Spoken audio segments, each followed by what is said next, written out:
adult human beings, we are using drugs in them, fine.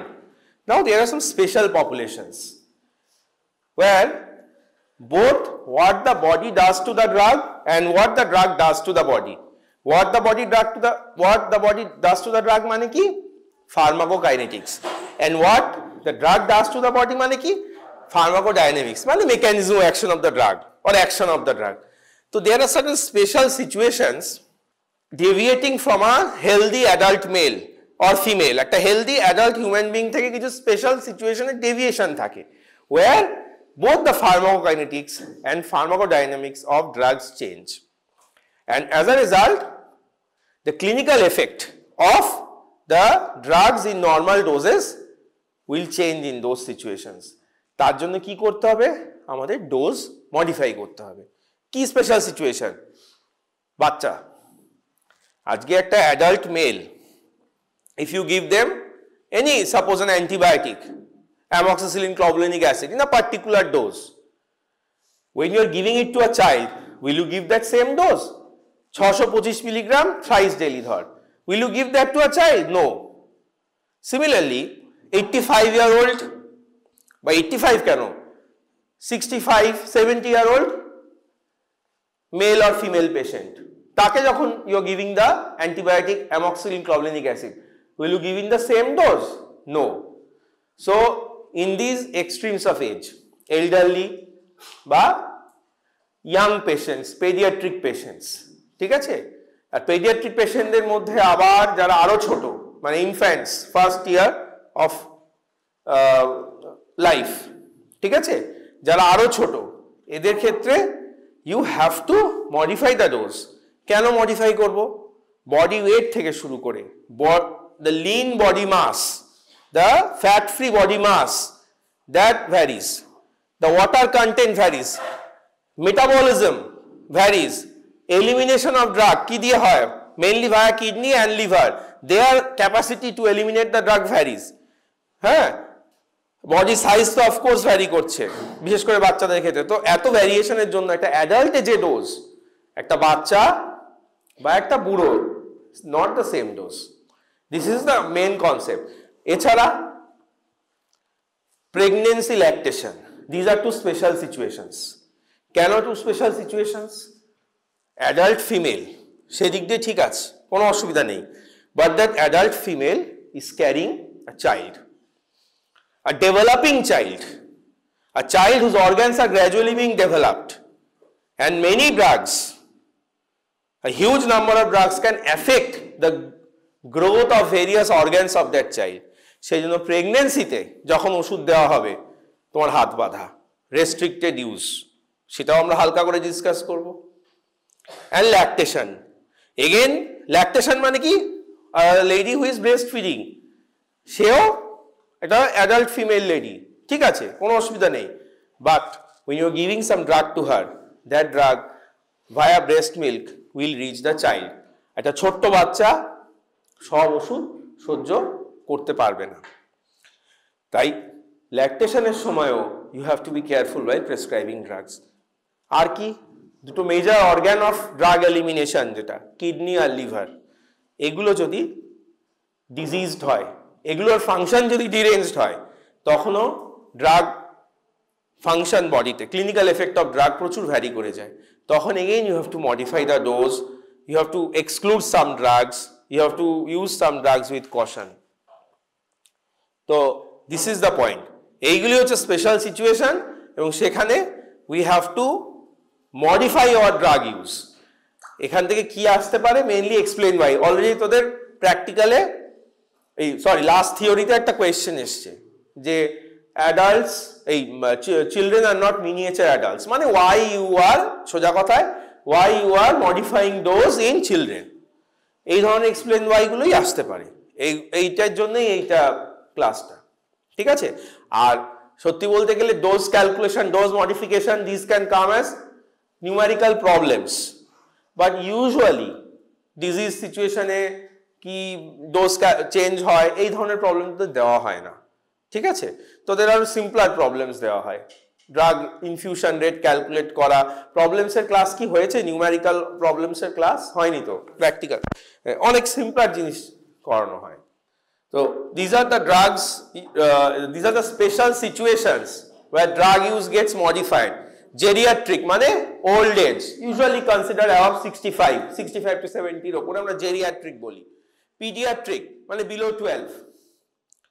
Drugs in pregnancy, lactation, two special situations, and kidney and liver disease. আচ্ছা, এখানে এইগুলো সব হচ্ছে explain why যদি আসে এইগুলো লিখতে হবে যে কেন in geriatric dose modification is necessary, কি কি কারণ। একটা কথা প্রথমেই বলেছে যে when you are treating geriatric patients you have to be very careful about, পেয়ে যাবি তো স্লাইড, ছবি তোলার দরকার নেই, you have to be very careful about drug interaction. Geriatric patientরা 6-7টা ওষুধ একসাথে খায় অনেকেই, they have multiple comorbidities, they take 6 to 7 different medicines, drugs, and there are interactions between them. So whenever a prescription of a geriatric person is written, drug interaction should be kept in mind, that so many drugs are being used. Suppose you may not know that the patient is getting medicine for some other condition, তোর কাছে ডায়াবেটিসের treatment করতে এসছে, তুই জানিসই না যে ও blood প্রেশারের ওষুধ খায়, ঠিক আছে? তো this is important to ask, you have to have knowledge that geriatric patient, whether that patient is on other medications and what is the chance of an interaction, ঠিক আছে? And what are the changes, physiological or pathophysiological changes that occur in the elderly, যার জন্য you need to modify drug dose. প্রথম হচ্ছে lean body mass or fat free body mass that diminishes by 20 to 30%. Protein কমে যায়, in elderly the protein amount is reduced, total albumin is reduced by 20%, bone tissue is reduced, মেলে কম loss হয়, ফিমেলে বেশি হয়, মেলে around 12%, ফিমেলে around 25% bone loss হয়ে যায়, osteoporosis হয়। Then brain capability also in the elderly definitely decreases. It is said that brain reaches its maximum potential at 16 to 20 years of age. 16 থেকে 20 বছরে maximum potential reach হয়ে যায়, beyond that brain slowly starts declining, and mainly as the elderly age is reached, there is a rapid decline in function of the brain. The ভীষণ important ব্যাপার, insulin clearance reduces. Insulin clearance মানে কি, how the body is removing insulin from the system, বডিতে যে insulin আছে সেটা ভেতরে তৈরি হোক আর বাইরে থেকে this, how in what rate it is being removed, that is insulin clearance. তাহলে কি, old diabetics who are on insulin therapy, you have to be very careful, ঠিক আছে? কারণ তাদের ক্ষেত্রে ইনসুলিন নিড অনেক কমে যায়, হাইপোগ্লাইসেমিয়া বা সুগার ফল হওয়ার চান্স খুব বেশি থাকে। Insulin clearance reduces. Then blood concentration, basal output and metabolic turnover of major hormones like estrogen, testosterone, thyroxine, androgen, angiotensin, aldosterone, এগুলো সব কমে যায়।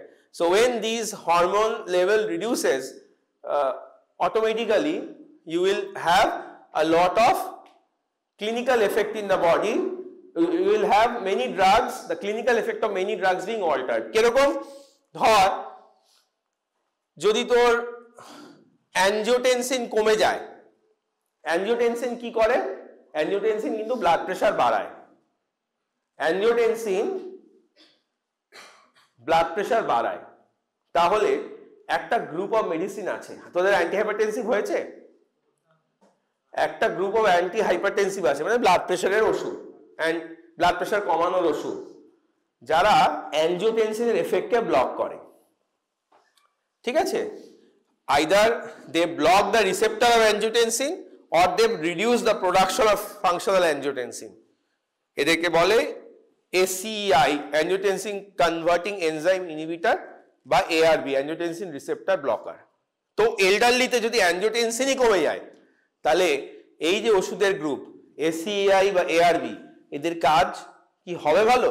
একটা এলডারলি হাইপারটেনসিভকে তুই যদি ACEI বা ARB দিস, যারা অ্যাঞ্জিওটেনসিন এফেক্টকে ব্লক করে, খুব ভালো রেসপন্স কি পাবি? What do expect? কারণ অ্যাঞ্জিওটেনসিনের এফেক্টই তো কম, অ্যাঞ্জিওটেনসিন নিজেই কমে গেছে। যে হাই ব্লাড প্রেশারটা পেশেন্টটা আছে, অ্যাঞ্জিওটেনসিনের কন্ট্রিবিউশন খুব কম, কারণ অ্যাঞ্জিওটেনসিন কমে গেছে এল্ডারলি পেশেন্টে। And this is classical, this is true, এটা মিথ্যে কিছু নয়। এসিআই বা এআরবি একটা ইয়াং অ্যাডাল্ট 35, 40, 45 ইয়ার্সের অ্যাডাল্টকে দিলে যতটা ব্লাড প্রেশার কমে, একটা 55, 60, 65 এর এজে যদি দিস অনেক কম। এল্ডারলিতে অনেক কম এফেক্ট আসে, অনেক সময় তো ব্লাড প্রেশার কমেই না। So these are all true things. And এই অনুযায়ী কিন্তু ড্রাগ চয়েসও ভ্যারি করে। ইন এল্ডারলি আমাদের অ্যান্টিহাইপারটেনসিভ হিসেবে বেস্ট চয়েস আমরা বলি ক্যালসিয়াম চ্যানেল ব্লকার। নাম শুনেছিস? অ্যামলোডিপিন, স্ট্যামলো খায় বাড়িতে কেউ? তো এই জিনিসগুলো ভেরি ইম্পর্টেন্ট, ঠিক আছে? তো এল্ডারলিতে কিন্তু এই ব্যাপারগুলো হয়, এই হরমোন লেভেলগুলো সব কমে যায়। Effect of aging, many of the adverse drug reactions encountered in elderly are the result of the dose related pharmacokinetic changes. তো এগুলো তো কিছু physiological change বা pathophysiological change হয়, we discussed. Now because of the aging process, what happens is that the various steps of pharmacokinetics, কি various steps আছে pharmacokinetics এ? Absorption, distribution, metabolism, elimination. এটা হচ্ছে what the body does to drug. এই বিভিন্ন physiological চেঞ্জগুলোর জন্য এই চারটে স্টেপেই অনেক ভ্যারিয়েশন এসে যায়, ঠিক আছে? একটা ড্রাগকে বডি কিভাবে অ্যাবজর্ব করবে এল্ডারলিতে ভ্যারি করে যায়, একটা ড্রাগকে বডি কিভাবে ডিস্ট্রিবিউট করবে এল্ডারলিতে ভ্যারি করে যায়, একটা ড্রাগকে বডিতে কিভাবে মেটাবলাইজ হবে এল্ডারলিতে ভ্যারি করে কম্পেয়ার টু এন অ্যাডাল্ট, আবার কিভাবে এলিমিনেট করবে এল্ডারলিতে ভ্যারি করে। চারটে স্টেপই ভ্যারি হয়ে যায়। As a result the clinical effect of the drug at a particular dose you get in elderly and adult varies. Usually কি হয়, in most of the cases in the same dose you get more effect in elderly, ঠিক আছে? যে ওষুধগুলো অ্যাডাল্টেও ভালো কাজ করে, এল্ডারলিতেও ভালো কাজ করে, usually in the same dose এল্ডারলিতে you get more effect compare to adult. সেই জন্য এল্ডারলিতে always you have to reduce dose. যেগুলো কাজ করে, যেটা এল্ডারলিতে কাজ করে না ওটা নিয়ে আলোচনা করে লাভই নেই। উই হ্যাভ দ্য নলেজ যে এল্ডারলিতে এসিআই বা এআরবি কাজ করবে না, ছেড়ে দে। But even those which act in the elderly, ধর calcium channel blocker, when you are using in an elderly and in a young patient, you have to keep in mind, বা diuretic আরেকটা group যেটা blood প্রেশারও কমায় আর ফাংশনও করে, urine বাড়িয়ে দেয়, urine output বাড়িয়ে দেয়। When you are using in elderly compared to adult, you have to remember that you have to use lower dose. কারণ because of the various pharmacokinetic changes, you will get different effects, যার জন্য clinical এফেক্টটাও বেশি আসবে same ডোজে, আর adverse effect হওয়ার চান্সও বেড়ে যাবে। সো মেন পয়েন্ট ইজ এল্ডারলিতে ডোজ কমানো হয় most of the drugs that we use both in elderly as well as the adults, ঠিক আছে? because of the changes in various level of pharmacokinetics, body ড্রাগটাকে এইভাবে হ্যান্ডেল করে যে ড্রাগের এফেক্টটাও বেশি পাই, অ্যাডভার্স এফেক্টও বেশি পাই।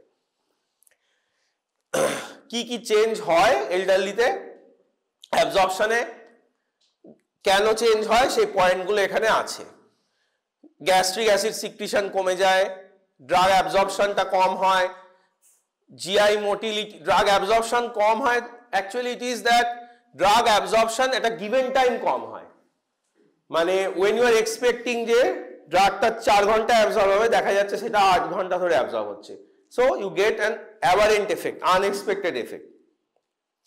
ইম্পেয়ার, আচ্ছা, GI motility, intestinal blood flow reduced, collateral, এইগুলো পয়েন্টগুলো this are for when you get explain why, মোটামুটি মনে করে এগুলো লিখতে হবে, ঠিক আছে? Age related changes influencing distribution, এটা একটা ইম্পর্টেন্ট ব্যাপার। এল্ডারলিতে প্রোটিন কমে যায়, সিরাম অ্যালবুমিন এল্ডারলিতে কমে যায়। তাহলে প্রোটিন যদি ব্লাডে কমে যায়, বলে না বয়স্ক লোকেদের একটু প্রোটিন খেতে, বেশি প্রোটিন কমে যায় শরীরে, তাহলে প্রোটিন যদি ব্লাডে কমে যায়, যে ওষুধগুলো প্রোটিনের সঙ্গে বাইন্ড করে ব্লাডে থাকে সেই ওষুধগুলো প্রোটিন পায় না বাইন্ড করার জন্য। মানে when I say protein I mainly mean albumin, they are not getting albumin, so lot of drug those which bind to serum albumin, lot of those drugs remain free, in free state. And when these drugs remain in free state, you get excessive action of those drugs. ঠিক আছে, ভীষণ it's a very boring topic, very boring topic. বুঝতে পারছি কষ্ট হচ্ছে, আমারও পড়াতে কষ্ট হচ্ছে, তোদের শুনতে কষ্ট হচ্ছে, because there is no substance নেই তো ব্যাপারটার মধ্যে। It's all about story telling, about very boring story. হ্যাঁ, কি বলছিস? বল বল, আর কমেন্টটা করলি বল। হ্যাঁ, কি বলছিস? মানে এই টপিক রিলেটেড কিছু এমনি করলি? আচ্ছা ঠিক আছে, বাট ওই এক্সপ্লেন ওয়াই একটা আসতে পারে। তো হোয়াট হ্যাপেন্স, যদি সিরাম অ্যালবুমিন কমে যায়, you have lot of free drug, and that free drug মানে more effect of that drug, so same ডোজে ইউ গেট মোর এফেক্ট, এটাই হচ্ছে কথা। Smaller volume of distribution in elderly body water is reduced, তার জন্য volume of distribution of drugs get reduced, that again have its own clinical effect. Acha, then metabolism is very important. Metabolism in elderly is definitely reduced, ঠিক আছে, because metabolism mainly occurs in liver, and with age liver function is partially compromised, তাই তো, তার জন্য metabolism is definitely reduced। আর point গুলো বলেছে, reduction in liver mass, hepatic metabolizing enzymes are reduced, blood flow to liver is reduced, and cytochrome P450 enzyme, their amount or functionality also decrease. এই কারণে liver যে metabolise করবে ড্রাগটাকে, that is significantly reduced. তার ফলে কি হয়, if drug is not metabolised, the same amount of drug will remain in blood in active form for a long time, and as a result again you will get more effect from the same dose, ঠিক আছে। So again this tells you that you have to reduce dose in elderly. Elimination, that is again important. Drug elimination, mainly you have two routes, one is the kidney and the other is the liver. With age the kidney function declines, সবার ক্ষেত্রে it is a normal process, whether you have a kidney disease or not, kidney function will decline with age. Total number of functioning neurons, nephrons reduce with age, and renal plasma flow is also reduced, glomerular filtration rate is reduced, and tubular secretion is impaired. All these lead to reduced elimination of drug in elderly. যে কোনো ওষুধ যেটা kidney রুটে eliminated হয়, এল্ডারলিতে same dose elimination হতে অনেক বেশি time লাগে, ঠিক আছে। Again this tells you that you have to reduce dose in elderly, ঠিক আছে। Pharmacodynamic changes মানে what the drug does to body, সেখানেও কিছু প্রবলেম আসে, মানে in elderly many drugs have excessive effect. Pharmacokinetic ভুলে যা, just that drug exhibits some excessive effect. Why? Because of some changes, pathophysiological changes in the body. কিছু বডিতে pathophysiological চেঞ্জের জন্য ড্রাগের অ্যাকশনটাও এক্সেসিভ হয়। কেরম দেখ, ধর decrease in baroreceptor activity. Baroreceptor কি কাজ করে? Can you tell me what are baroreceptors? Blood pressure, তাই তো, they help in regulation of blood pressure. তো ধর একটা এল্ডারলি পেশেন্ট, তাকে তুই একটা অ্যান্টি হাইপারটেনসিভ দিয়েছিস, you have given an antihypertensive a particular dose expecting a particular effect, somehow সেই অ্যান্টি হাইপারটেনসিভটা খুব বেশি এফেক্ট হয়ে গেল, ব্লাড প্রেশার ফল করে গেল। কিংবা the patient was well with that anti hypertensive during winter, গরম যেই পড়লো, when the patient starts sweating, এটা কিন্তু খুব ইম্পর্টেন্ট, গরমের সময় ব্লাড প্রেশার বেশিরভাগ পেশেন্টের কমে যায়, শীতে যা থাকে গরমে তার থেকে অনেক কমে যায়, you have to reduce dose. তো same the patient is taking the same medicine, এবার হাইপোটেনশন হয়ে গেল, ঠিক আছে, একদম 90-60 থেকেও ব্লাড প্রেশার কমে গেল। একটা অ্যাডাল্ট, হেলদি অ্যাডাল্টে কি হবে, হেলদি অ্যাডাল্টে because of baroreceptor blood pressure will not fall to that level, কারণ ব্যারো রিসেপ্টরে রিফ্লেক্স অ্যাকশনের জন্য there will be slight rise in blood pressure and slight compensation. কিন্তু এল্ডারলিতে that compensation cannot occur, baro রিসেপ্টরের activity কমে যায়। তাহলে একবার একটা অ্যান্টি হাইপারটেনসিভের জন্য যদি ব্লাড প্রেশার বেশি কমে গেল, তো সিভিয়ার হাইপোটেনশন হওয়ার চান্স থাকে। এইটা একটা পয়েন্ট। Reduced responsiveness to beta adrenergic receptors. বড়রা, বয়স্ক লোকেরা তো দৌড়াদৌড়ি কম করতে পারে, অ্যাড্রেনার্জিক অ্যাক্টিভিটি ওদের কম হয়, তাই তো? এক্সাইটমেন্টও কম হয় ইয়াং বয়সের তুলনায়, তাই তো? নাকি তুই ছোটবেলায়, এখনই তুই ছোটবেলার তুলনায় তো বুড়ো হয়ে গেছিস, তাহলে একটা জিনিস দেখে তো যতটা, একটা আইসক্রিম দেখে যতটা এক্সাইটমেন্ট হতো, এখন কি আর হয়? হয় কি? অ্যাড্রেনার্জিক অ্যাক্টিভিটি একটু কমেছে তো আইসক্রিম রিলেটেড। তো বয়স যত হয়, ইন জেনারেল সব ব্যাপারেই অ্যাড্রেনার্জিক অ্যাক্টিভিটি একটু কমে যায়, ঠিক আছে? সিম্প্যাথেটিক অ্যাড্রেনার্জিক অ্যাক্টিভিটি কমে যায় বয়সের সাথে, ঠিক আছে? তো সবার কমে কিনা জানি না, ইউজুয়ালি কমে যায়। এইবার এই যে বিটা অ্যাড্রেনার্জিক রিসেপ্টর রেসপন্সিভনেস কমে যায়, তার মানে কি? The beta receptors, the catecholamines that are produced when they go and act on the beta receptors, the response is less. Sympathetic action কম হয়। Sympathetic action is mediated by beta receptors. এই যে excitement, palpitation, sweating, তাই তো? এগুলো সব হচ্ছে sympathetic activity. তো এই সিম্প্যাথেটিক অ্যাক্টিভিটি গুলো বয়সের সাথে কমে যায়, কারণ এই রিসেপ্টরগুলোর অ্যাক্টিভিটি কমে যায়। এইবারে when you treat blood pressure ওষুধ নানাভাবে কাজ করে। one of the mechanisms is by blocking the adrenergic receptors, ঠিক আছে? ব্লাড প্রেশারের ওষুধ যে কাজ করে তার মধ্যে একটা মেকানিজম ব্লাড প্রেশার কমানোর হচ্ছে, কারণ কি? when you get excited, when these adrenergic rush in the body, blood pressure rises. adrenergic stimulation এর জন্য বডিতে ব্লাড প্রেশার রাইজ করে। adrenergic stimulation leads to rise in blood pressure. So if you can block adrenergic receptors with medicines, with drugs, then blood pressure rise is treated, high blood pressure is treated. One of the mechanism of treating blood pressure is this. এই ওষুধ গ্রুপটাকে বলে beta blockers, beta adrenoreceptor blockers, ঠিক আছে? তো beta block করে you treat high blood pressure, is one of the mechanisms. এল্ডারলিতে কি হয়? এল্ডারলিতে বিটা অ্যাড্রেনার্জিক রিসেপ্টরের ফাংশনই কম, মানে the hormones, the catecholamines producing adrenergic response is low. তাহলে তাদের তুই যদি beta blocking drugs this, the control in blood pressure, if there is high blood pressure, the response to that medicine in reducing the blood pressure will be very low. বুঝতে পারছিস কারণটা? Beta রিসেপ্টরের ফাংশনই কম। এল্ডারলিতে যদি blood pressure high থাকে, তার মধ্যে beta adrenergic স্টিমুলেশনের contribution খুব কম, কারণ ওদের বিটা রিসেপ্টর কম কাজ করে। তাহলে তুই যদি বিটা ব্লকার দিস এল্ডারলিতে, খুব কম কাজ হবে, ব্লাড প্রেশার একদমই কমবে না, ঠিক আছে? কিন্তু ইয়াং অ্যাডাল্টসে ওটায় কাজ হয়, ব্লাড প্রেশার কমে, কিন্তু এল্ডারলিতে দিলে ব্লাড প্রেশার একদমই কমবে না। সো দিজ আর, সুতরাং beta blockers cannot be used as an antihypertensive, not an effective antihypertensive in elderly. তাহলে এই ধরনের কিছু ফার্মাকোডাইনামিক চেঞ্জেস, মানে ওষুধ গিয়ে বডিতে যে কাজ করবে, বডির কিছু ফিজিওলজিক্যাল চেঞ্জের জন্য ওষুধ ভালো করে কাজ করতে পারে না। এল্ডারলিতে এই ব্যাপারগুলো হয়। এগুলো সব এক্সপ্লেন ওয়াই এর পয়েন্টস আর কি, ঠিক আছে?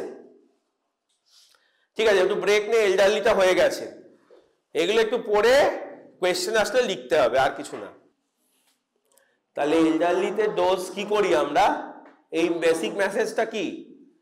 একটা অ্যাডাল্টের তুলনায় এল্ডারলিতে ডোজ আমরা কি করি? কমিয়ে দিই, তাই তো? আচ্ছা, পেডিয়াট্রিক গ্রুপেও ডোজ কম দিতে হয়, কারণ দে আর স্মল, ছোট, body weight is less, everything is less, so naturally they will require less dose. কিন্তু এল্ডারলির মতো ইউনিফর্ম ডিক্লাইন হয় না পেডিয়াট্রিক গ্রুপে। পেডিয়াট্রিক গ্রুপে একটা প্রবলেম হচ্ছে,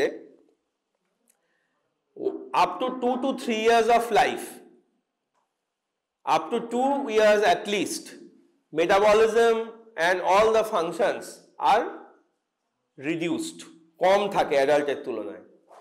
But once they cross that 2 to 3 year mark, their metabolism becomes higher than adult, এবং তারপরে আবার ওটা আস্তে আস্তে কমে অ্যাডাল্টহুডে এসে একটা জায়গায় দাঁড়ায়। বুঝতে পারছিস? এল্ডারলি কি? এল্ডারলিতে সমস্ত মেটাবলিজম কমে যাচ্ছে, সবকিছুই কমে যাচ্ছে, এলিমিনেশন কমে যাচ্ছে, drug metabolism, drug elimination, everything gets reduced in elderly. এল্ডারলিতে আমরা ডোজ কমিয়ে দিলাম, ঠিক আছে। পেডিয়াট্রিক একটা প্রবলেম হচ্ছে প্রথম দিকটা অ্যাডাল্টের তুলনায় কম, ঠিক আছে, বাট 2 to 3 ইয়ার্স ক্রস করলে পিকচারটা চেঞ্জ হয়ে যায়, তখন দেয়ার ড্রাগ মেটাবলিজম, ড্রাগ এলিমিনেশন এগুলো খুব ভালো হয়, অ্যাডাল্টের থেকে বেটার, অ্যাডাল্টের থেকে বেটার হয়ে যায়।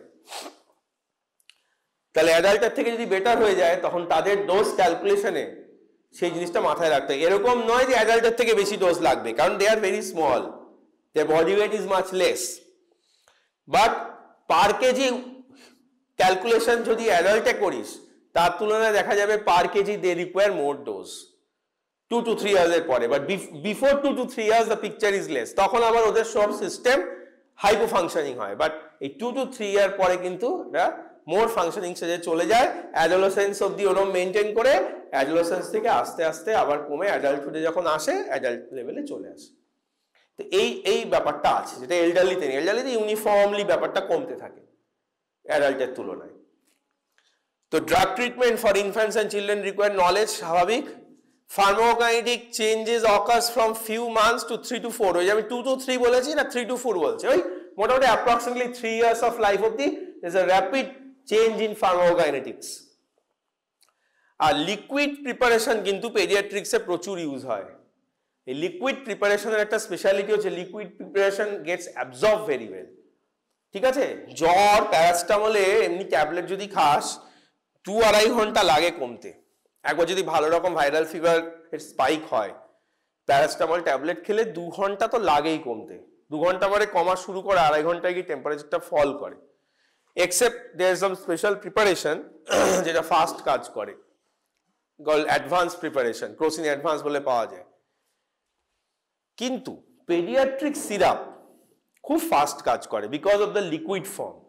তো এই জন্য because you are using liquid medicines in children, you also have to be careful যে ওদের কিন্তু অ্যাকশনটা ফাস্ট হবে। কখনো যদি জ্বর না কমে না, বাচ্চাদের সিরাপ কিনে ডোজ ক্যালকুলেট করবি যে তোর লাগবে 650, বাচ্চাদের সিরাপ 650 কতটা এমএল আসছে বোতল থেকে দেখে হিসেব করে খেয়ে নিবি, দেখবি 45 মিনিটের মধ্যে জ্বর কমে যাচ্ছে, যেটা ট্যাবলেট সেম ডোজ খেলে 2.5 ঘন্টা লাগবে, 45 মিনিট থেকে জ্বর কমা শুরু করে। So this is a very important. যেরকম এল্ডারলিতে multiple comorbidities and multiple drugs are used and you have to keep it in mind, সেরকম চিলড্রেনের liquid preparations are use that you have to keep in mind, ঠিক আছে।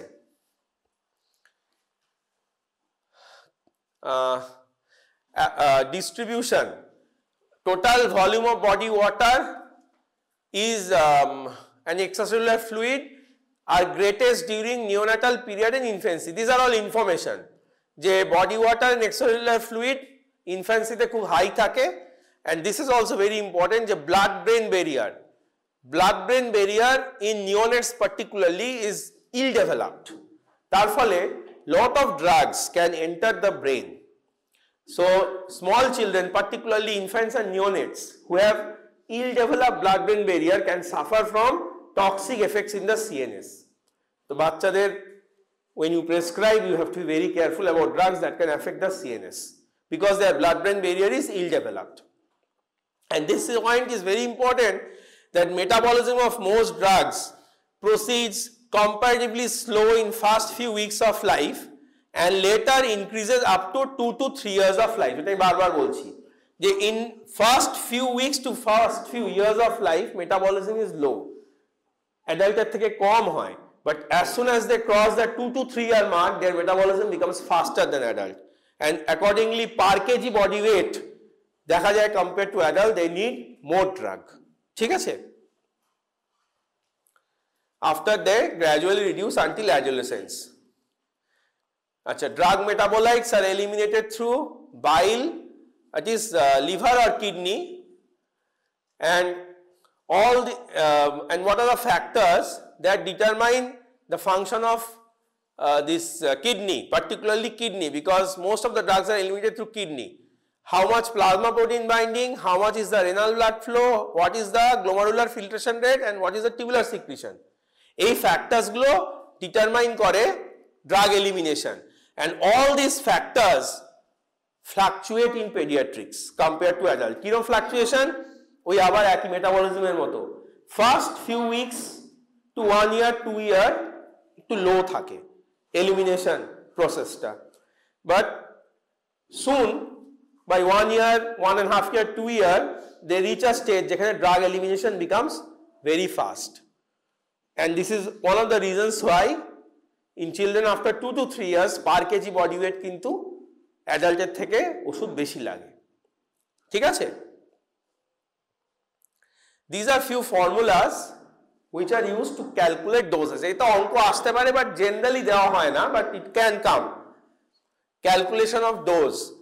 একটা adult dose দেওয়া হলো, child দেওয়া হলো, childের কিছু values দেওয়া হলো, and you are asked to calculate the dose in child. Young's formula, Dilling's formula. Now pregnancy lactation. একদম প্রথমেই বলেছি যে প্রথমে let us discuss pregnancy. একটা কথা আজকে খুব ভালো করে শুনে নে, সেটা হচ্ছে ফার্স্ট ট্রাইমেস্টার অফ প্রেগনেন্সি, মানে প্রথম 3 মাস। এটা ডাক্তার হিসেবে পাস করে সবাই মাথায় রাখবি, you must use as less medicine as possible, কারণ অর্গ্যানোজেনেসিস যেটা major organogenesis, major organ formation paediatric age গ্রুপের যেটা হয়, সরি ইনফ্যান্ট ফিটাসের যেটা হয়, সেটা কিন্তু ফার্স্ট 3 মান্থসে ম্যাক্সিমাম হয়।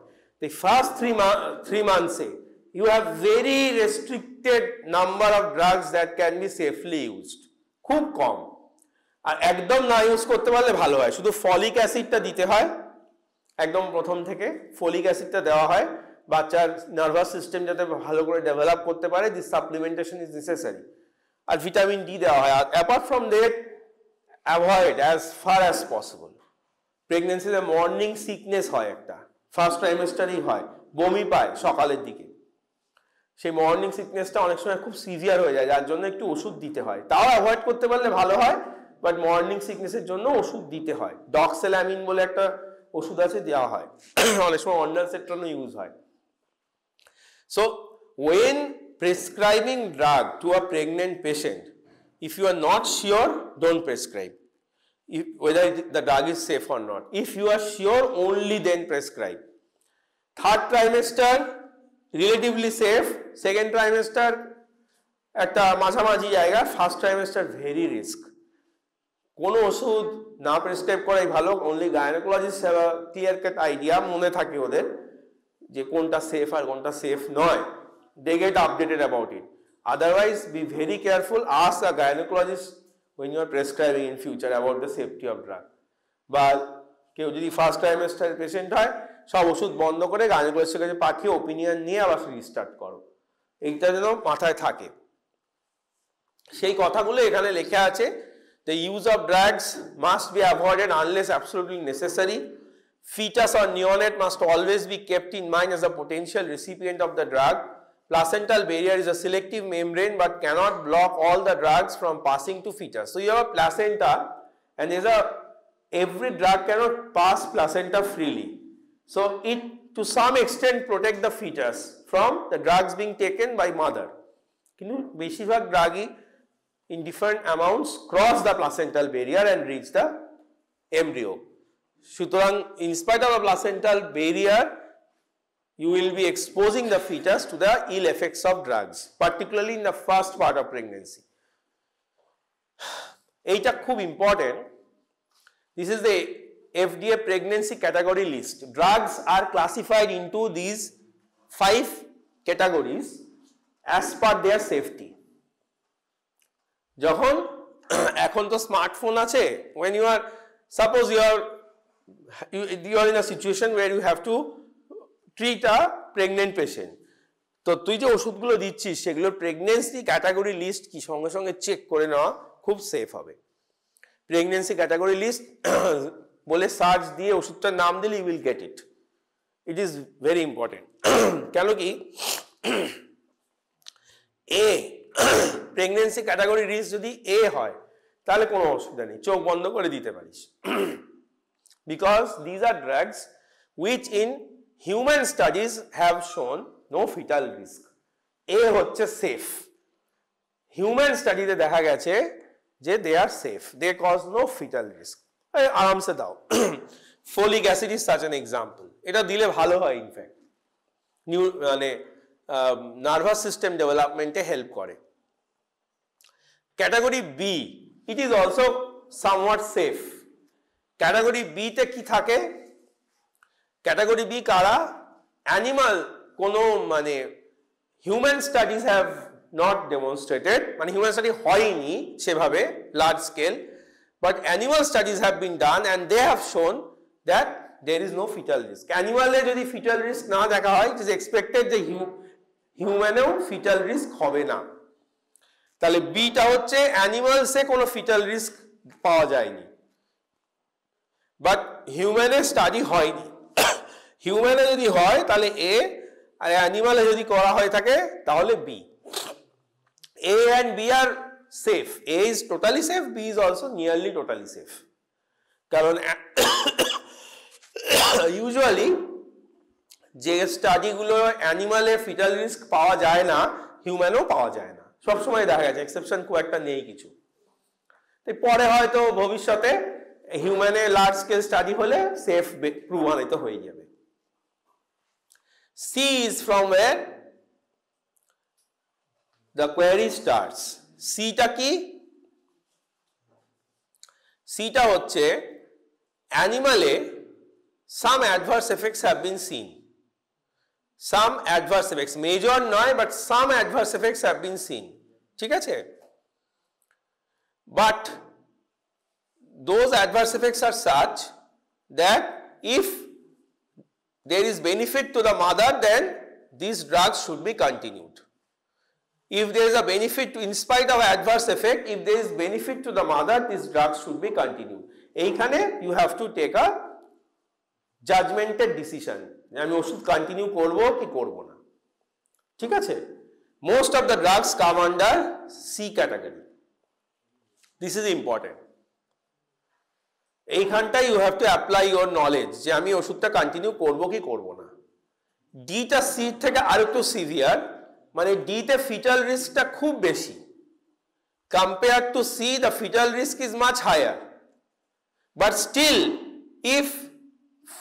if this drug is needed for saving the mother from a life threatening situation, তখন আমরা কন্টিনিউ করব।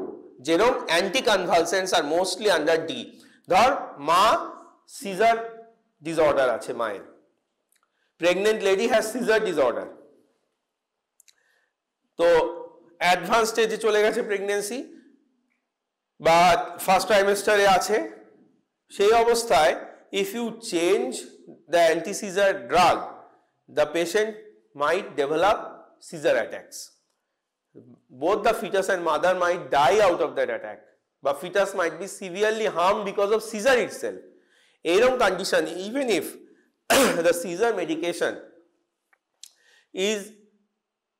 has a high chance of causing defect in the child, but abortion করানোর stage নেই বা মা অ্যাবর্শন করাতে চায় না, pregnancy is to be continued, সেক্ষেত্রে for the health benefit of the mother, to save the mother and also indirectly thus the child, you in spite of exposing the baby to risk have to continue that drug. সিটায় সেটা রিস্কটা একটু কম, ডিতে রিস্কটা খুব বেশি, তাও continue করব যদি প্রয়োজন পড়ে। These are the critical situations. ডিতে হচ্ছে অ্যান্টি কনভালসেন্টসটা সব ডিতে পড়ে, ফেনিটয়েন ইজ আ ক্লাসিক্যাল এক্সাম্পল। আর লাস্টে আমরা বলি এক্স, এক্সটা হচ্ছে একদমই ওষুধটা দেওয়া যাবে না, বাচ্চাটা মরেই যাবে, একদমই ওষুধটা দেওয়া যাবে না। টেরাটোজেন কারা? They are agents that cause birth defect. They can be drugs, they can be viruses, they can be various chemicals or stressors, and even malnutrition also causes teratogenic effect, মানে malnutritionের জন্য একটা ফিটাসে ডিফেক্ট হয়ে যায়। ঠিক আছে? Teratogen হচ্ছে developing ফিটাসে defect করে। during development in the utero. Alcohol is a teratogen, remember, so alcohol should be avoided. Smoking is a teratogen. During pregnancy, alcohol and smoking should be avoided. And thalidomide is a drug which is very dangerous. Phenytoin, you know, it comes under D category. খুব অসুবিধা না হলে আমরা দেব না। আচ্ছা, এই list মুখস্থ করার কিছু নেই, আমি জাস্ট দিয়েছি for the purpose of completion.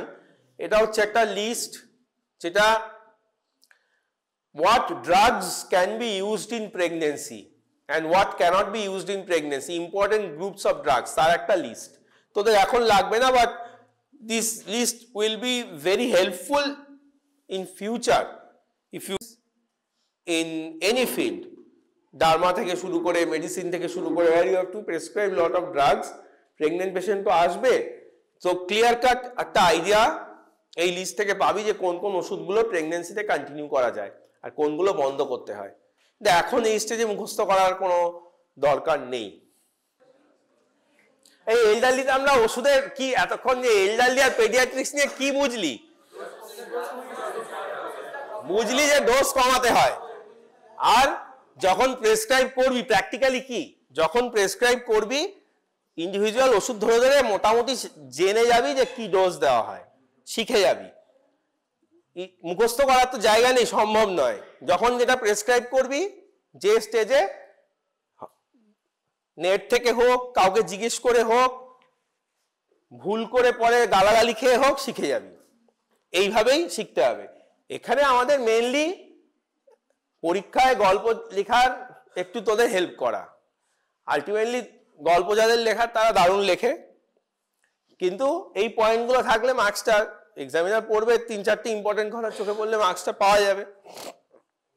এইবারে তোর মেইন ব্যাপারটা হচ্ছে এলডারলিতে ডোজ কমানো হয় আর পেডিয়াট্রিক্সেও ডোজ কমানো হয়, ঠিক আছে? এবার কেন কমানো হয়? ফার্মাকোকাইনেটিক প্যারামিটারস গুলো প্রচুর চেঞ্জ, ক্লিনিক্যাল প্রচুর চেঞ্জ হয় বডিতে, ক্লিনিক্যাল প্যাথোলজিক্যাল চেঞ্জ হয়, ফিজিওপ্যাথোলজিক্যাল চেঞ্জ, যার জন্য বডি ওষুধটাকে হ্যান্ডেল করতে ঠিক করে পারে না। আর বডিতে অনেক রকম এরকম চেঞ্জ হয়, ওষুধ গিয়ে উল্টো পাল্টা ভাবে কাজ করে, সেইগুলো। তা তোকে যদি এখন এক্সপ্লেন বাই লিখতে বলা হয়, কিছু কয়েকটা লাইন কি মনে পড়ছে? কারোর কিছু লাইন মনে পড়ছে পেডিয়াট্রিক আর জেরিয়াট্রিক সম্বন্ধে? Why drug is changed in geriatric age group? কেউ বল, হাত তুলে।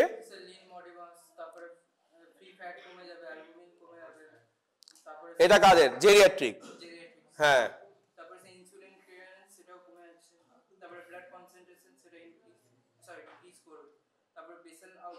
ব্লাড কনসেন্ট্রেশন কি বিভিন্ন হরমোনসের, তাই তো, এগুলো ডিক্রিজ করে। এই সব কিছুর জন্য কি হয়, ফার্মাকোকাইনেটিক্স অফ ড্রাগস অনেক চেঞ্জ হয়, তাই তো। আলটিমেট এফেক্ট হচ্ছে ওষুধের ডোজ বেশিরভাগ ক্ষেত্রেই কমাতে হয়, ঠিক আছে? ওষুধের ডোজ পেডিয়াট্রিক আর জেরিয়াট্রিক কমাতে হয়। ল্যাকটেশনে কি পড়লি, এইটা কি বুঝলি? ল্যাকটেশনে পড়ে ইংলিশে লেখা আছে, কেউ বোঝা কি লেখা আছে? ল্যাকটেশনে আমরা যে ওষুধ দিচ্ছি, দুটো জিনিস মাথায় রাখতে হবে। একটা হচ্ছে ওষুধটা whether the medicine itself will affect lactation or not. আমি এরকম ওষুধ দিলাম, ল্যাকটেশন বন্ধ হয়ে গেল, এটা চলতে পারে না। That is point number 1। Point number 2 হচ্ছে the medicine that you are giving, whether it will reach the baby who is drinking the milk through the milk in large amounts. অল্প অল্প ব্রেস্ট মিল্কে সব ওষুধই যায়, বাট ইউজুয়ালি যে অ্যামাউন্টে যায় বেবির কোনো সমস্যা করে না, ঠিক আছে? যে ওষুধগুলো সমস্যা করে সেগুলো মনে রাখতে হয়, সেগুলোকে অ্যাভয়েড করতে হয়, এর বেশি কিছু না। বেশি সব ওষুধই যায়, অল্প অল্প যায়, বেবিকে প্রবলেম করে না, কিন্তু যে ওষুধগুলো প্রবলেম করে মনে রাখতে হয়। সেই ওষুধগুলোর মধ্যে কিছু ওষুধ, some medicines have to be completely avoided, contraindicated, আর কিছু স্পেশাল প্রিকশন, মানে if needed you have to give, but ডোজটা কম। You have to monitor the child, যে চাইল্ডের কোনো কমপ্লিকেশন আসছে কিনা। মেইনলি ড্রাগস অ্যাফেক্টিং সিএনএস, মায়ের অ্যান্টিডিপ্রেসেন্ট, মায়ের antiseizure medication, even anti diabetic medication, insulin বা ওরাল অ্যান্টি ডায়াবেটিক ড্রাগস, এই সব যে ওষুধগুলো আছে যেগুলো বেবিকে গিয়ে অ্যাডভার্সলি ইম্প্যাক্ট করতে পারে, সেগুলো যদি মাকে খাওয়াতে হয়, if you have to continue the mother to take that medicine, you have to monitor the child, you have to be careful about it. হ্যাঁ, এইটাই হচ্ছে ল্যাকটেশনের গল্প, এইটাই এখানে বলা আছে। এই জন্য এটা ভেরি ইম্পর্টেন্ট যে each and every medicine you have to look into the drug literature, যে hello, you have to look into the drug literature, যে কি বলছে ম্যানুফ্যাকচারার, কি বলছে যে প্রেগন্যান্সিতে ল্যাকটেশনে দেওয়া যাবে কি যাবে না। এই আবার একটা এক্সহস্টিভ লিস্ট আছে, অবশ্যই মনে রাখতে হবে না, just for the purpose of completion এই লিস্টটা দিয়েছি। বাট এখানে মোটামুটি এরকম পাওয়া যায়, যেরকম দেখ অ্যান্টি কনভালসেন্ট, এইটা দিলাম স্পেশাল প্রোটেকশন। তোদের বললাম না মায়ের খিচুনি হচ্ছে, সিজার আছে, special protection, you have to monitor the infant for side effects. Anti convulsant এর সাইড এফেক্ট ইনফ্যান্টের হচ্ছে কি হচ্ছে না। সিমিলারলি অ্যান্টিসাইকোটিক্স, দেখ অ্যান্টিসাইকোটিক্স, মা পাগল, ওষুধ খেতে হচ্ছে, ঠিক আছে, কি পাগল বললাম বলে খারাপ ভাবিস না, আমি কি বলবো আর, মানে মায়ের কোনো সাইকিয়াট্রিক ইলনেস আছে, ওষুধ খেতে হচ্ছে। এইবারে হাসিস কেন বলতে, এটা তোরা কেউ এখানে পাগল আছে নাকি? হ্যাঁ, এরকম কোনো ক্লাস নেই যেখানে অন্তত একটা দুটো পাগল নেই, ঠিক আছে, এটা খুব স্বাভাবিক। এটা অ্যান্টিসাইকোটিক খেতে হচ্ছে, you have to continue it, কারণ নইলে আর বাচ্চাকে সে ট্রিট কি, মানে বাচ্চাকে সে নার্স কি করবে? একটা পেশেন্টের এমনি কিন্তু জানিস প্রেগনেন্সির পরে 6 মাস যে পিরিয়ডটা থাকে, তখন mothers become very vulnerable to psychiatric illness, নানা রকম সাইকিয়াট্রিক ইলনেস ওই সময় প্রেসিপিটেট করে, ঠিক আছে, যাদের হালকা ট্রেট আছে তাদের চান্সই বেশি থাকে। সো ওই সময়টায় অনেকেই যাদের কোনো সাইকিয়াট্রিক ডিসঅর্ডার আছে, সেটা তখন কিন্তু সিভিয়ার ফর্ম নিতে পারে। So antipsychotic medication is another group commonly lactating মাদারদের দিতে হয়, ইউ হ্যাভ টু মনিটর, সেক্ষেত্রে বাচ্চার অসুবিধা হচ্ছে কিনা, সেরকম হলে ল্যাকটেশন বন্ধ করতে হবে, বাচ্চাকে আর্টিফিশিয়াল ফুডে তখন ট্রান্সফার করতে হয়। Very exhaustive list. Kidney disease, গল্পটা খুব পরিষ্কার, মানে এই পুরো ক্লাসটার মধ্যে কোনো বিশেষ কিছু নেই, পুরোটাই গল্প। কিডনি ডিজিজ কি? ড্রাগস যারা, মানে major portion of drugs are eliminated from the body by kidney. তাহলে কিডনি ফাংশন, কিডনি ডিজিজ মানে কিডনি ফাংশন কমে গেছে, লোয়ার হয়েছে, কিডনি প্রপারলি ফাংশন করছে না। So drug will not properly be eliminated from the body, drug will accumulate in the body. Naturally what you have to do, you have to either reduce the dose of the drug or you have to increase the frequency, যাকে once daily দিচ্ছিলিস তাকে 36 hours বা 48 hours পর পর দিচ্ছিস, যাকে twice daily দিচ্ছিলি তাকে once daily দিচ্ছিস, বা যাকে হয়তো 4 গ্রাম দিচ্ছিলিস তাকে 2 গ্রাম দিচ্ছিস, মানে ডোজ কমাচ্ছিস বা ফ্রিকোয়েন্সি বাড়াচ্ছিস। এইগুলো একটা কিডনি ডিজিজের ক্ষেত্রে আমাদের সুবিধা কি, we can clearly calculate the kidney function. Calculation of kidney function is very easy because we have something called creatinine clearance. Creatinine clearance is something that gives us a clear-cut idea about how much the kidney is functioning. If the function of the kidney has reduced, how much that function has reduced. Creatinine clearance থেকে আমরা পাই। এবার তুই আমায় বল clearance কি? General farmer জিনিস, clearance কি? লজেন্সের কি হয়েছে? মাস্ক পরে আছিস কেন? মাস্ক পরে আছিস কেন রে? HMPV, হ্যাঁ, আর তার পাশেও কেন মাস্ক পরে আছিস তুই? মানে তোর কি ডিটেক্টেড, তুই HMPV ডিটেক্টেড পজিটিভ, তাহলে তোর পাশেই ঠিক মাস্ক পরে আছে দুজনে পাশাপাশি। আচ্ছা তোরা কি সত্যি এই ভাইরাসটা নিয়ে চিন্তিত? ডাস্ট অ্যালার্জি আছে?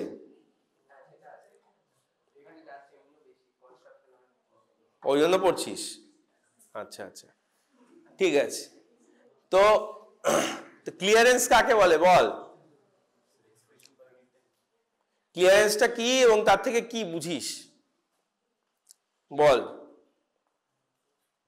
ক্লিয়ারেন্সটা কি? What is clearance? ডেফিনেশন বলতে হবে না, বুঝিয়ে বল, বাংলায় বুঝিয়ে বললেও হবে। হোয়াট ইজ ক্লিয়ারেন্স আর হোয়াট ইজ ক্রিয়েটিনিন ক্লিয়ারেন্স? বল। Rate of elimination per unit time. ও ইকুয়েশন বললে হবে না। ক্লিয়ারেন্সটা অ্যাকচুয়ালি কি? Clearance is an imaginary volume of plasma which is cleared of the drug in unit time. ঠিক আছে, এটা কি ইমাজিনারি? আমি বলছি যে আমার বডিতে এত প্লাজমা আছে, তার একটা পার্ট প্রত্যেক মিনিটে ওষুধ থেকে ক্লিয়ার হয়ে যাচ্ছে। মানে সোজা কথা, আমার বডি ওষুধটাকে বা কোনো এক্সক্রিটরি প্রোডাক্টকে কত তাড়াতাড়ি ক্লিয়ার করতে পারছে, সেইটার একটা হিসেব ক্লিয়ারেন্স থেকে পাওয়া যায়। আমরা সবকিছু ক্লিয়ারেন্স বার করতে পারি। Creatinine is a metabolic waste product of our body. From creatinine clearance মানে how well creatinine is being removed from blood, or indirectly you can say how well creatinine is removed from body. From that you get an idea যে kidney কত ভালো কাজ করছে। It gives a direct estimation about kidney function. ঠিক আছে, that is why creatinine কত তাড়াতাড়ি, the waste product, metabolic waste product creatinine কত ভালো, কত তাড়াতাড়ি আমার বডি থেকে বেরিয়ে যাচ্ছে, বার করে দেওয়া হচ্ছে by kidney. That gives an estimate যে কিডনি কিরম ওভারঅল ফাংশন করছে। Kidney function test, very important. Creatinine clearance, so we can calculate creatinine clearance. We can calculate, মাইক্রোফোনটা কোথায় গেল? We can easily calculate creatinine clearance directly at a patient's blood নিয়ে we can calculate, or there is a formula. From that formula, if you know the patient's age, if you know the patient's sex, and if you know the patient's serum creatinine level. Serum creatinine measure করা খুব সহজ, এটা আমরা হরদম ওপিডিতে করি, patient দেখার সময় করি। যাদেরই একটু ক্রিয়েটিনিন বেশি থাকে, we immediately calculate what is called EGFR, estimated glomerular filtration rate. ঠিক আছে, EGFR। তো সেখানে we get the মানে we measure indirectly creatinine clearance, directly পেশেন্টের ব্লাড নিয়ে করছি না। পেশেন্টের we are using patient serum creatinine and data of patient's age, sex and whether the patient is a black race or not. এইটার থেকে এই তিনটে ডেটাকে নিয়ে serum creatinine থেকে we measure creatinine clearance with the help of a formula. That is indirect way, and again directly from blood also we can measure. So as soon as we get creatinine clearance, we know how well the kidney is functioning. We can grade the functioning of the kidney, and the drugs which are eliminated primarily via kidney, যতটা creatinine clearance কমেছে সেই অনুযায়ী we can modify the dose. So in kidney disease, dose modification is comparatively easy. Kidney disease dose modification is comparatively easy. ঠিক আছে, আচ্ছা এবারে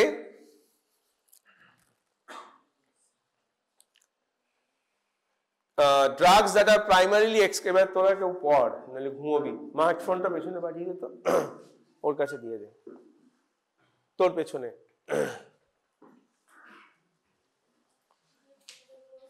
তোর নাম কি রে? ত্রিনা, বল কি পড়লি, কি বুঝলি?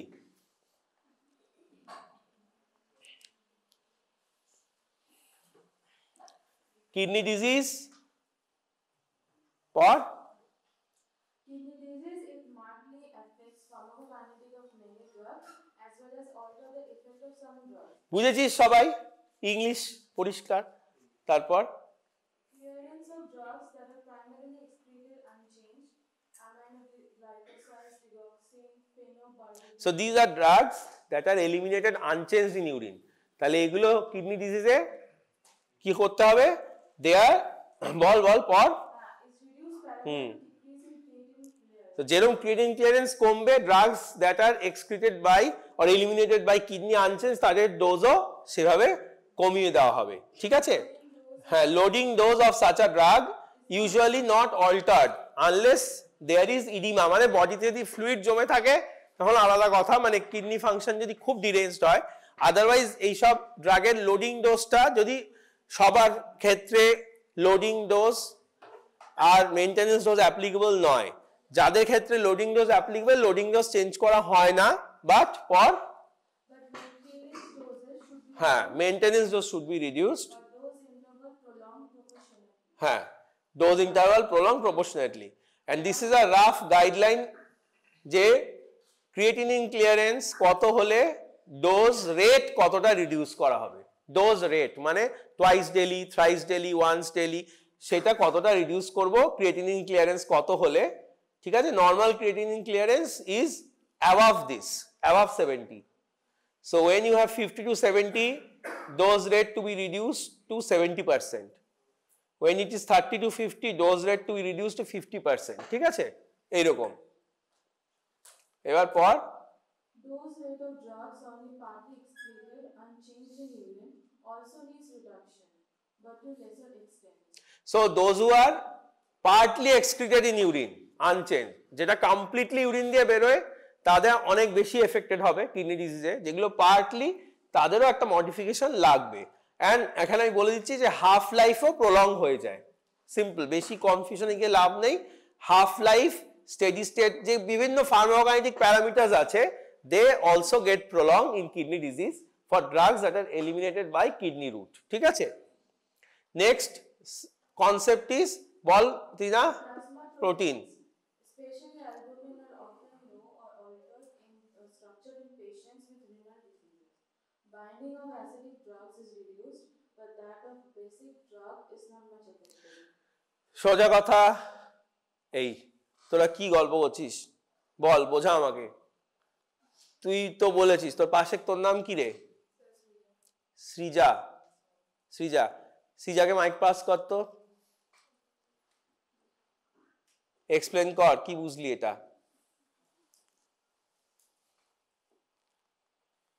এক্সপ্লেন কর। এই ডিসকাশনটা আমরা আগেও করেছি এলডারলির ক্ষেত্রে, প্লাজমা প্রোটিন কম হয়ে যাওয়ার কি এফেক্ট।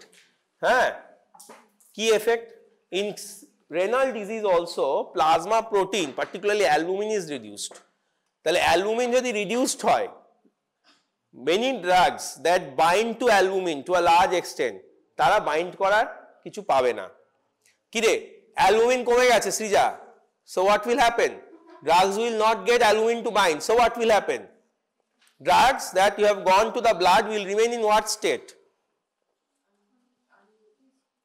Unbound state, তাই বলতে চাইছিস? তার মানে is equal to unbound মানে is equal to free state. The drug in free state is usually the active drug. Plasma protein সঙ্গে when it is in bound state pharmacological action হবে না, but when it is in free state it is the active drug. তাহলে because of reduction in plasma protein, drugs that bind to plasma protein in large quantities, which are mainly the acidic drugs, ঠিক আছে, they will become free, lot of drug will free, so there will be lot of excess of what? If there is excess of drug, there will be excess of free drug, pharmacologically active drug. তাহলে excess of কি পাবো? excess of pharmacological therapeutic effect বলতে পারিস বা action বলতে পারিস। তাহলে excess of therapeutic effect মানে টক্সিসিটি, তাই তো? তাহলে যেগুলো প্লাজমা প্রোটিন বাইন্ড করে সিকের মানে কিডনি ডিজিজের ক্ষেত্রে, those drugs, what you have to do, their dose should be reduced, ঠিক আছে? এইটা পর, তুই পর। These are points that you have to write in explain why, সোজা কথা, পর পর লিখে যেতে হবে। হ্যাঁ,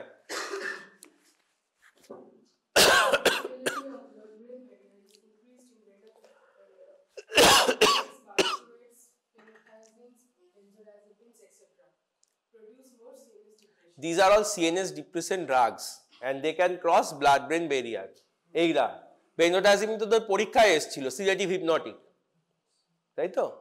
ফেনোথায়াজিনস, barbiturate also sedative hypnotic. Opiate, it is a sedative analgesic drug. These all drugs are CNS depressants. CNS K depress করে, ঘুমের দিকে নিয়ে যায়, ঠিক আছে, CNS ফাংশন কমিয়ে দেয়।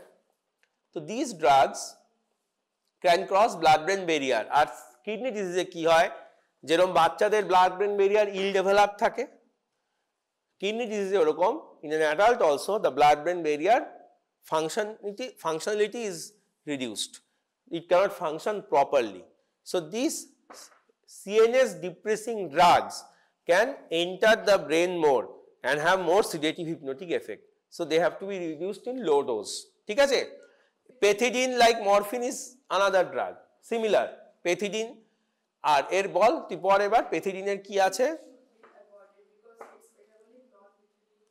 দিস ইজ ইম্পর্টেন্ট, এটা আবার একটা স্লাইডে আসবে যে পেথিডিন তার একটা মেটাবোলাইট আছে নরপেথিডিন। হ্যাঁ হ্যাঁ, পেথিডিনের একটা মেটাবোলাইট আছে, pethidine is again a analgesic drug that causes sedation, ঠিক আছে, তার একটা মেটাবোলাইট আছে নরপেথিডিন। দ্যাট নরপেথিডিন কি হয়, it gets accumulated in kidney disease. Norpethidine is eliminated via kidney. So if kidney is not properly functioning, norpethidine gets accumulated in the body. It keeps on accumulating gradually. If you continue to use pethidine, more and more norpethidine will be accumulated, and that is going to create severe seizures. ঠিক আছে, সেই জন্য pethidine has to be very carefully used. দাঁড়া দে, এটা একদম লাস্টের সেকেন্ডে দিয়ে দে, সেকেন্ড। তোর নাম কি, তোর পাশে তোর নাম কি রে, সপ্তর্ষি, স্বপ্ননীল না, শিওর? আচ্ছা সপ্তর্ষি, ও যেখানে অবধি পড়েছে তারপর থেকে পড়।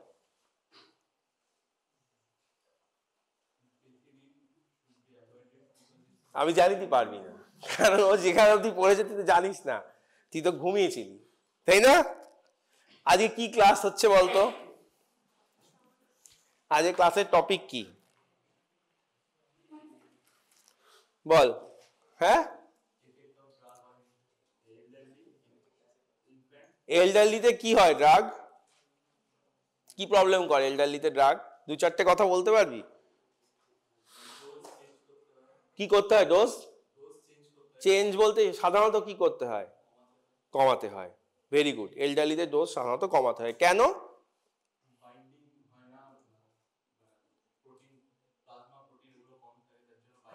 আর দু চারটে কিছু বলতে পারবি?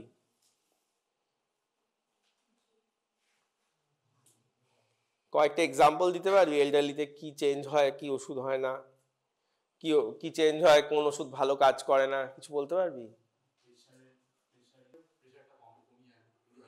ব্যারোরিসেপ্টরের কাজ কি? Blood pressure regulation. তাহলে যদি অ্যান্টি হাইপারটেনসিভের জন্য ব্লাড প্রেশার কমে যায়, ব্যারোরিসেপ্টর কি করে? অ্যান্টি হাইপারটেনসিভের অ্যাকশনে ব্লাড প্রেশার যদি বেশি কমে যায়, হাইপোটেনশন হয়ে যায়, ব্যারোরিসেপ্টররা কি করে? রেগুলেট করে, মানে কি করে? ব্লাড প্রেশারটাকে তখন বাড়িয়ে দেয়।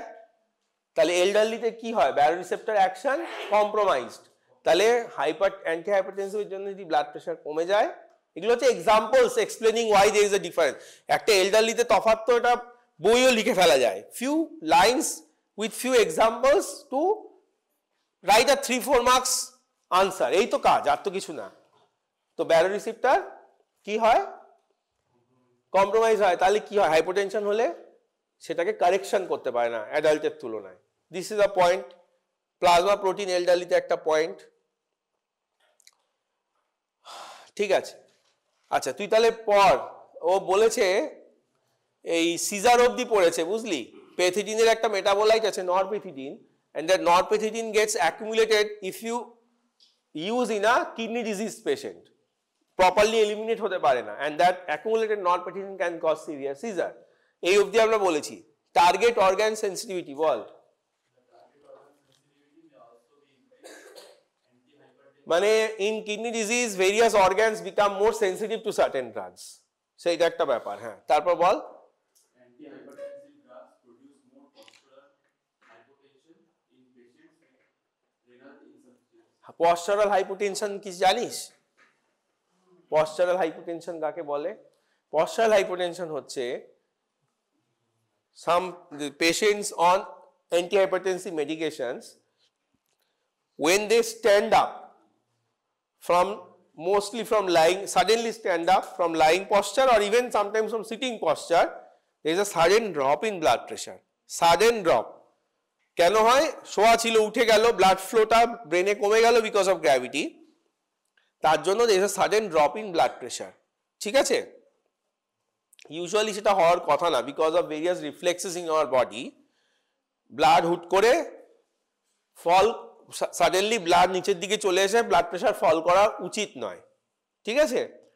গ্র্যাভিটি, তাহলে তো আমাদের সবারই সেটা হতো, কিন্তু কিছু পেশেন্টের ক্ষেত্রে সেটা হয়। রেনাল ডিজিজ পেশেন্ট, তারা এদের এই reflex activities to maintain blood pressure, when you stand up, when the blood pressure falls because the blood comes down, the reflex activities that prevent that from happening, এই reflex গুলো damage হয়ে যায়, যার জন্য suddenly when you stand up the blood pressure falls, and when you are on antihypertensives this mainly happens. এটা renal insufficiency পেশেন্টদের ক্ষেত্রে বেশি হয় আরো। ঠিক আছে? তুই রাগ, মাইক্রোফোনটা দেখছি। আচ্ছা, তারপরে আচ্ছা এখানে আবার ফেরত পাঠা, এদিকে দে, এদিকে ফেরত পাঠা মাইক্রোফোনটা,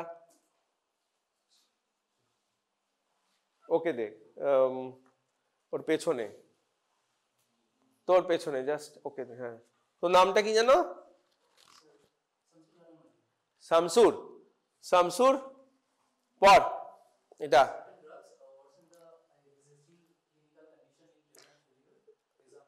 তাহলে বুঝতে পারছিস রেনাল ফেলিওরে কিছু ড্রাগ দেওয়া যাবে না। কিডনি ডিজিজে you have to avoid some drugs যেগুলো কিডনি ফাংশন আরো ওয়ার্সেন করে। ঠিক আছে? So what are those drugs? Tetracyclines. কেন? They have an anti anabolic effect, মানে ধর ক্যাটাবলিক এফেক্ট ঘুরিয়ে বললে, and accentuate uremia. If there is more catabolism, more protein breakdown, there will be more urea creatinine production.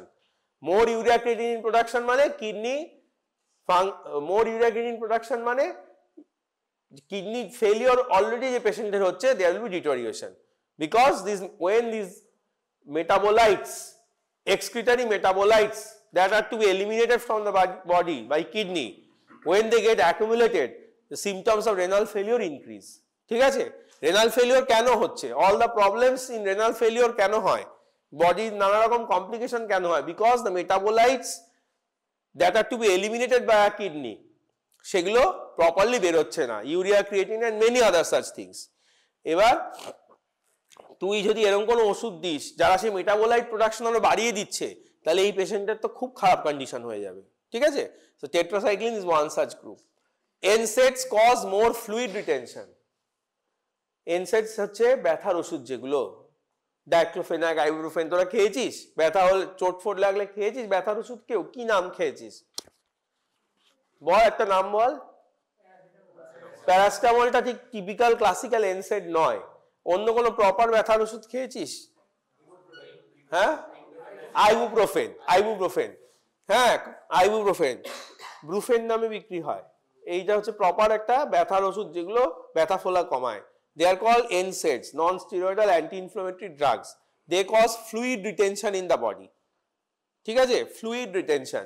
তাহলে in kidney failure patients already there is less urine production, fluid gets accumulated in the body. তাহলে ওষুধ যদি this যে বডিতে আরো বেশি fluid retention হচ্ছে, there will be worsening. ঠিক আছে? Complications will rise, more complications.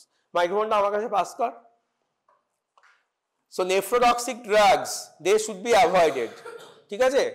Potentially nephrotoxic drugs should be avoided.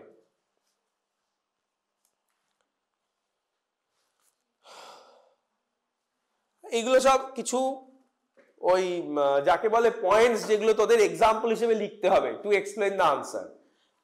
Very important একটা পয়েন্ট, এখন তোরা এটা ইম্পর্টেন্স বুঝবি না। তোদের কি ডায়ুরেটিক্স পড়ানো হয়েছে লেকচারে? না, ডায়োরেটিক্স হচ্ছে drugs that reduce urine, that increase urine volume, সোজা কথা। তো থায়াজাইড ডায়োরেটিক হচ্ছে one such group, thiazide diuretic হচ্ছে ওয়ান সাচ গ্রুপ। এটা এই পেশেন্টদের ক্ষেত্রে ইউ হ্যাভ টু অ্যাভয়েড। কারণ কি, thiazide diuretics are very good in treating hypertension, but in renal failure patients, if you use thiazide diuretics, renal function gets further deteriorated. ঠিক আছে? So in renal failure patients, if you have to use a diuretic, furosemide, which is called a loop diuretic, is preferred. Potassium sparing diuretics হচ্ছে আরেকটা diuretic. এগুলো সব example যারা শরীরে potassium বাড়ায়। Renal failure পেশেন্টদের, মানে কিডনি ডিজিজ পেশেন্টদের শরীরে পটাশিয়াম বেড়ে যায়। পড়েছিস তো বায়োকেমিস্ট্রিতে? হ্যাঁ পড়েছিস তো? This is a very dangerous electrolyte. Potassium যদি বাড়ে, the patient can die in seconds. হট করে কার্ডিয়াক অ্যারেস্ট হয়ে যেতে পারে, হার্ট ব্লক হয়ে কার্ডিয়াক অ্যারেস্ট হতে পারে। Very dangerous electrolyte. তাই কোনো সিকেডি পেশেন্টসে, মানে কিডনি ডিজিজ পেশেন্টে, potassium is a very problematic thing, problematic ion. এদের পটাশিয়াম বেড়ে যায়। অ্যান্ড মেনি সিকেডি পেশেন্টস, মানে kidney disease patients, die because of high potassium level. Cardiac arrest হয়ে মরে যায় অনেকে। ঠিক আছে? তো এরম কোন ওষুধ যেগুলো পটাশিয়াম বাড়ায়, যেরকম potassium sparing diuretic, they should be avoided. এই পয়েন্টসগুলো মনে রাখতে হবে। পেথিডিনের কথা আগেও বলেছি, আবারও বলছি যে পেথিডিনের একটা মেটাবোলাইট আছে নরপেথিডিন। সিকেডি পেশেন্টস বা রেনাল ডিজিজ পেশেন্টে অ্যাকিউমুলেশন হয়ে যায় বডিতে। ঠিক আছে? সেগুলো সিজার করতে পারে। And there are some urinary antiseptics. Urinary antiseptics মানে they specifically treat urine infections. Urinary antiseptics are medicines which accumulate in large quantities in urine, not in blood. মুখে খাচ্ছিস কিন্তু ব্লাডে থাকে না, they go and accumulate in urine and treat the bacteria in urine. ঠিক আছে? But in renal failure patients কি হয়, ওরা সাফিসিয়েন্ট অ্যামাউন্টে ইউরিনে যেতে পারে না, because kidney is not properly functioning. ওরা ব্লাডে বেড়ে থেকে যায়, কিডনিতে যেতে, ইউরিনে যেতে পারে না। অ্যাজ আ রেজাল্ট কি হয়, ইউটিআই ট্রিটেড হয় না, উল্টো ব্লাডে ওদের লেভেলটা বেড়ে গিয়ে টক্সিসিটি হয়। তো এইগুলো মাথায় রেখে ওষুধ প্রেসক্রাইব করতে হয় in special situation of renal failure. Liver disease হয়ে এসছে, আর বেশি নেই, এইটাই লাস্ট, 2-3টে স্লাইড আছে। হয়ে এসছে শুনে কি হাসি দিল একটা, খুব খুশি হয়েছে। তো তুই খুশি, আমিও খুশি হয়ে এসছে বলে। আর একটু 2 মিনিট ব্রেক নিয়ে নে, শেষ করে দেবো। লিভার ডিজিজের গল্পটা একই রকম। Those medicines which are eliminated by liver, primarily by liver, their dose have to be reduced, কারণ প্রপার এলিমিনেশন হচ্ছে না, তাই তো। Bioavailability of some drugs which have high fast pass metabolism is increased. ঠিক আছে? You know what is fast pass metabolism? Many drugs before reaching the systemic circulation pass through liver. আর লিভারে কি হয়? They are metabolized. তাহলে liver যদি properly function না করে, drugs which are metabolized in liver, they will not be metabolized. So unchanged large amount of drug will reach blood. And so there will be excessive action. তাহলে লিভারে fast pass metabolism হয়, those drugs have to be carefully used or avoided. ঠিক আছে? Again the serum albumin concept এখানেও খাটে। এল্ডারলিতেও albumin কমে, renal ডিজিজেও কমে, hepatic ডিজিজেও albumin কমে। সিরাম অ্যালবুমিন কমলেও একই হয় যে drugs that bind to albumin in large amount, that drug will remain free and you will have excessive effect of the drug. Then metabolism and elimination of some drug is decreased. তাহলে liver দিয়ে যেগুলো eliminate হয় mainly in liver disease, if you are using them those drugs, then either you have to try and use alternative drugs. ঠিক আছে?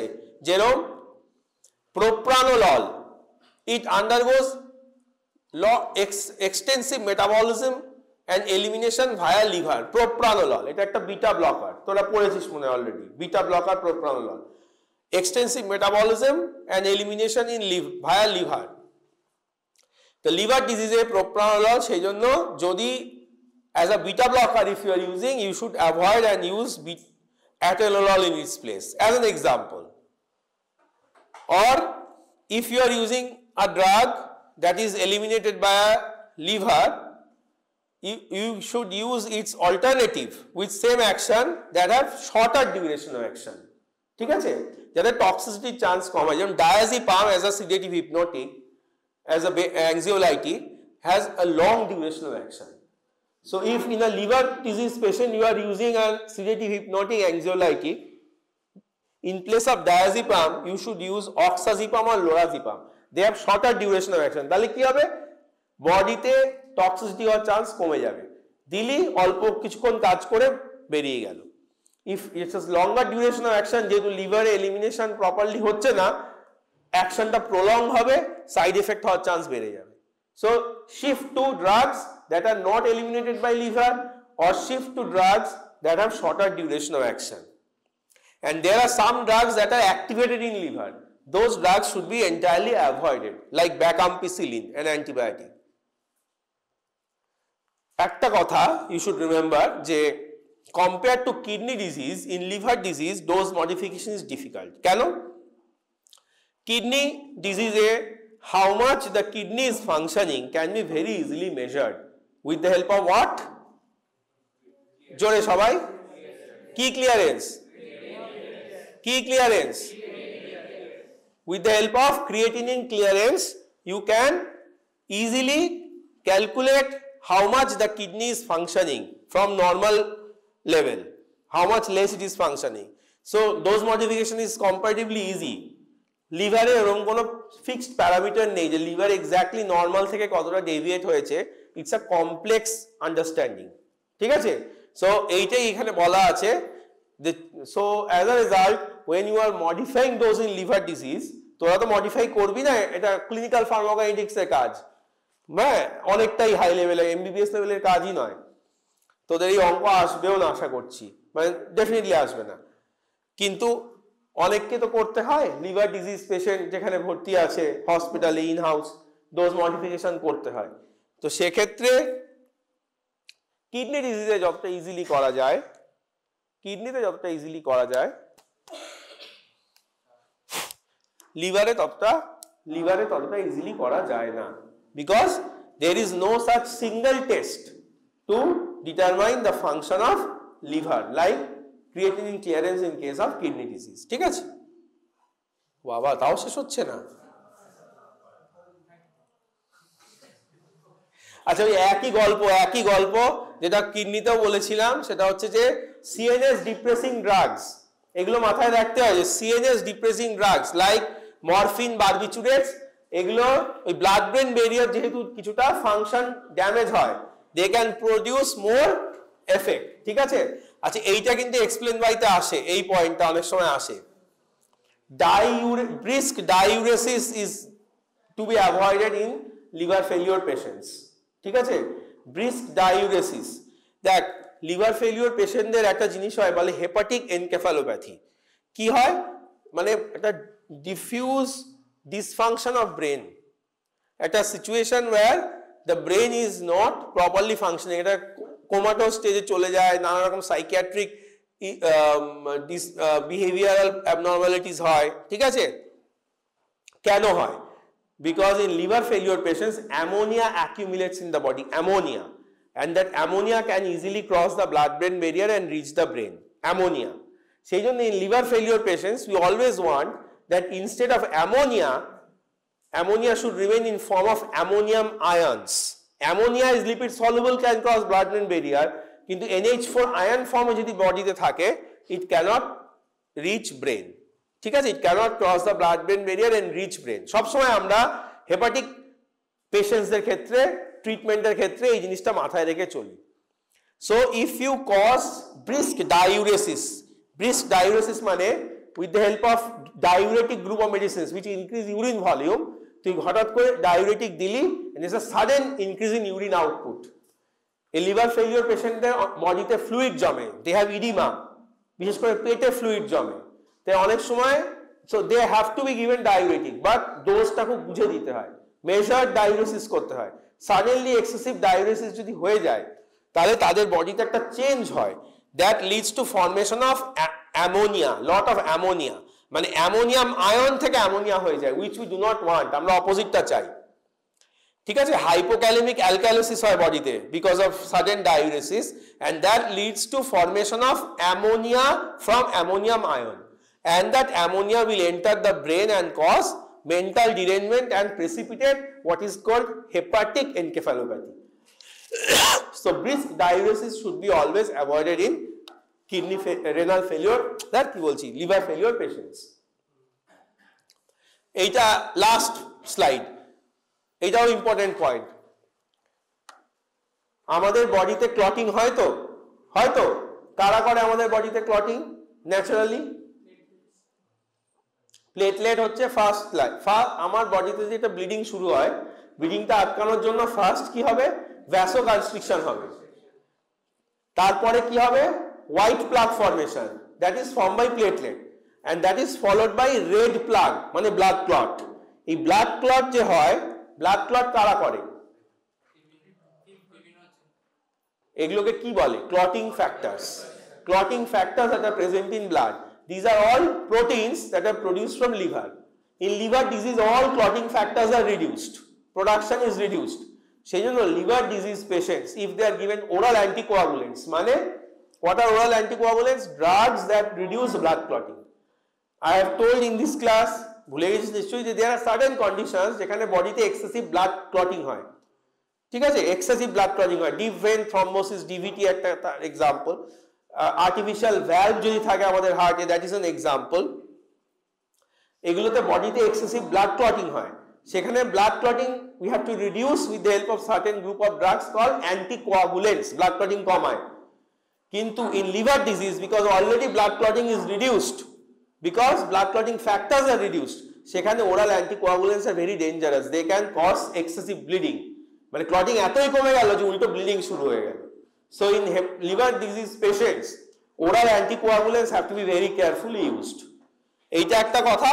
আর যেটা বলা হয়েছিল এনসেডস মানে ব্যথার ওষুধ ফ্লুইড রিটেনশন করে, এটা একবার আগে বলা হয়েছে, আবার রিপিট হচ্ছে যে এই এনসেডস খুব সাবধানে ইউজ করতে হবে, because NSAIDs in fact should be avoided, totally avoid NSAIDs in liver disease patients if possible, because they can again, like in kidney disease, in liver disease also, they can cause fluid retention and worsening of the clinical condition.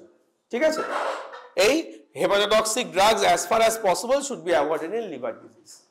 ঠিক আছে, nephrotoxic drugs should be avoided in liver disease, should be avoided in kidney disease, and hepatotoxic drugs should be avoided in liver disease in general. ঠিক আছে, এইগুলো তোদেরকে একটু মনে রাখতে হবে এক্সপ্লেন ওয়াই এর জন্য। এই পুরো টপিকটাই এক্সপ্লেন ওয়াই এর।